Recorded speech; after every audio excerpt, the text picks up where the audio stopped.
Brothers and sisters, this is Archbishop Weisenburger.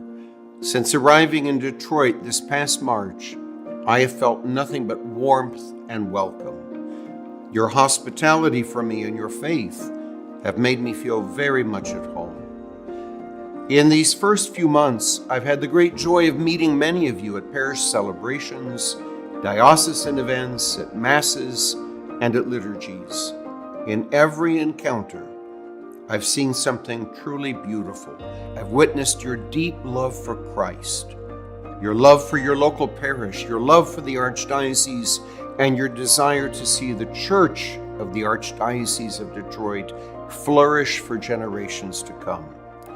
Now you know Detroit has its own unique spirit. It's a spirit of incredible resilience, generosity, and hope. It's a spirit that has carried this great city through challenge and renewal time and time again.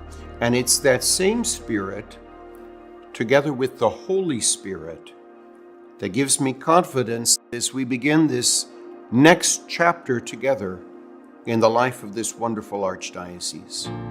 You have also shared with me very candidly your concerns and your understanding of the challenges we face today.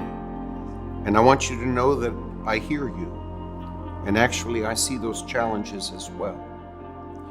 Many of our church buildings were constructed during a time of tremendous growth, when more than 1.5 million Catholics called our Archdiocese home. Today that number is closer to 900,000, and with a smaller portion regularly attending Mass. We've been struggling to maintain buildings, ministries, and structures designed for a much larger church. It's left us stretched, sometimes stretched too thin to serve as fully or as generously as we want. Moreover, by struggling to care for buildings and parish structures where there are very few people, we're also struggling to follow the Catholic population in those areas where we're growing. But I believe this moment is not one marked primarily by anxiety or despair. Rather, I see it as one filled with opportunity. I really believe with all my heart that God is inviting us to reimagine parish life, to reimagine priestly ministry and our mission, with new creativity and deep faith, to build something that will last, something vibrant, sustainable, and full of hope. This is why I'm inviting every Catholic in our Archdiocese to join me in a 2-year process of renewal.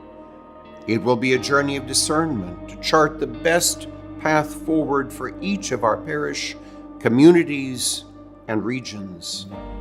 In the effort before us, every voice matters, just as every prayer matters. And as the end result will affect each parish of our Archdiocese, each of you has a part to play in shaping the future of our church. Now, it's important to be honest about what this renewal may bring. We know that we cannot maintain the same number of parish buildings that we have today. Some parish communities may see changes in how or where they gather.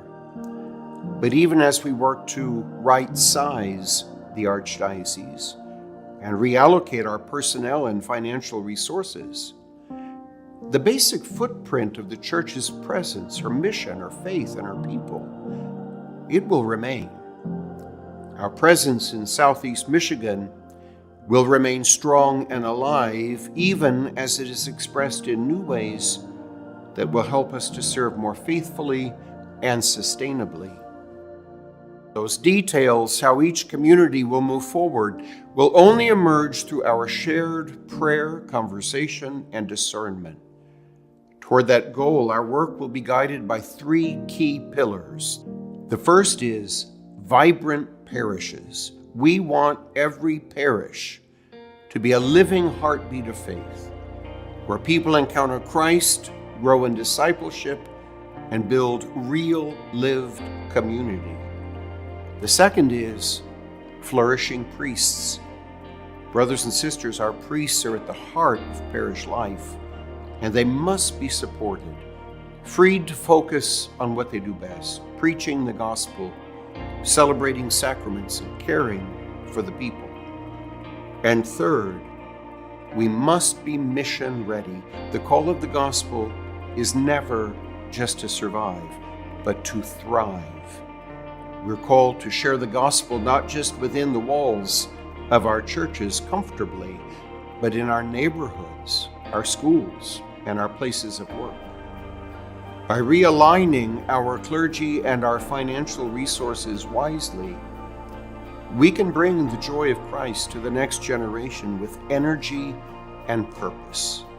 In fact, we won't just hand the next generation a church that has survived. We will hand them a church that is vibrant and thriving and in every way alive.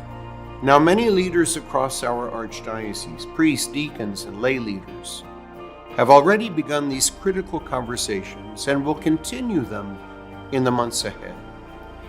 This coming spring, each parish will host 2 listening sessions open to all parishioners, where you will have a chance to share your insights, hopes, and dreams for the future of your local church and our archdiocese. This will be your opportunity to be involved, to help shape what comes next. In the meantime, and knowing that no venture of this nature can succeed without prayer, I am especially asking for your prayers. You will find special prayer cards at every parish and on our archdiocesan website at restructuring.aod.org, created for this time of renewal. My brothers and sisters, thank you for your generosity in your time, your prayers, and your faith. Together and with God's grace, we will build a church in Detroit that is vibrant, flourishing, and fully alive in the mission of the gospel. May God bless you abundantly.